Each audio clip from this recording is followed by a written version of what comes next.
నమస్తే, welcome to ఈహార్ TV. రాతి ఉప్పు, అయోడిన్ ఉప్పు రెండింటికి వేరు లక్షణాలు ఉన్నాయి. అయోడిన్ ఉప్పులో ఖనిజాలు ఎక్కువగా ఉంటాయి. ఇది జీర్ణక్రియకు సహాయపడుతుంది. అయితే అయోడిన్ ఉప్పులో అయోడిన్ ఉండడం కూడా చాలా అవసరం. శరీరానికి రోజుకు సుమారు 140 మైక్రోగ్రాముల అయోడిన్ అవసరం. ఇది టేబుల్ స్పూన్ ఉప్పు నుంచి సులభంగా లభిస్తుంది. అయితే రాతి ఉప్పులో అయోడిన్ ఉండదు. ఉప్పు ప్రతి వంటకానికి రుచిని జోడించే ఒక పదార్థం. మార్కెట్లో సాధారణంగా 2 రకాల ఉప్పులు ఉపయోగించబడతాయి: అయోడిన్ ఉప్పు, సహజ రాతి ఉప్పు. ఈ రెండింటి రుచి మాత్రమే కాకుండా శరీరంపై వాటి ప్రభావం కూడా వేరువేరుగా ఉంటుంది. అయోడిన్ ఉప్పు థైరాయిడ్ గ్రంథికి అవసరం. శరీరానికి రోజుకు సుమారు 140 మైక్రోగ్రాముల అయోడిన్ అవసరం. ఇది టేబుల్ స్పూన్ ఉప్పు నుంచి సులభంగా లభిస్తుంది. లేకపోతే థైరాయిడ్ అసమతుల్యత, అలసట, బరువు పెరగడం వంటి సమస్యలు రావచ్చు. ప్రజలు ఉపవాసాలు, ప్రత్యేక మతపరమైన సందర్భాలలో రాతి ఉప్పును తింటారు.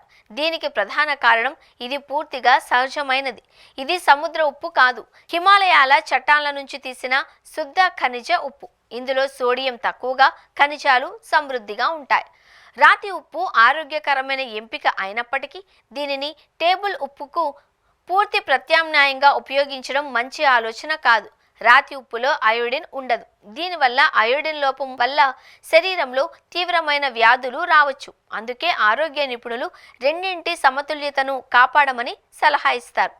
ఉపవాస సమయంలో రాతి ఉప్పును ఉపయోగిస్తారు, ఎందుకంటే సముద్ర ఉప్పును అశుద్ధంగా పరిగణిస్తారు. రసాయన ప్రక్రియల ద్వారా తయారవుతుంది. అయితే రాతి ఉప్పు సహజంగా శుద్ధమైంది, స్వచ్ఛమైందిగా భావించబడుతుంది. మీకు ఏ ఉప్పు ఉత్తమము అనేది మీరు దానిని ఏ ఉద్దేశంతో ఉపయోగిస్తున్నారు అనే దానిపై ఆధారపడి ఉంటుంది. ఇప్పుడు మీరు రాతి ఉప్పు, అయోడిన్ ఉప్పు ప్రయోజనాలు, నష్టాలను అర్థం చేసుకున్నారు. కాబట్టి మీ ఆరోగ్యానికి తగినట్లుగా ఏ ఉప్పును ఉపయోగించాలో నిర్ణయించుకోండి. అయితే రాతి ఉప్పుని ఉపయోగిస్తున్నట్లయితే దానిని నిరంతరం తినకండి, ఎందుకంటే ఇది శరీరంలో అయోడిన్ లోపానికి దారితీస్తుంది.